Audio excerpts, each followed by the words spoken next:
আসসালামু আলাইকুম এভরিওয়ান। আমি এখন আছি ঐতিহ্যবাহী সেই কিং ব্রিজের কাছাকাছি। দেখতে পাচ্ছেন সুরমা নদীর পাড়ে বেড়ে বেড়ে বিপদ সীমার কাছাকাছি আশেপাশে বাড়িঘর ডুবে গেল।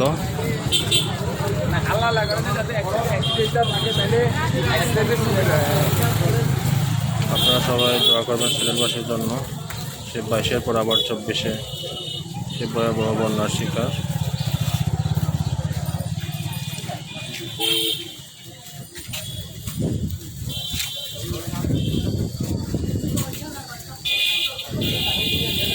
এবার এটা উল্টো পাশ।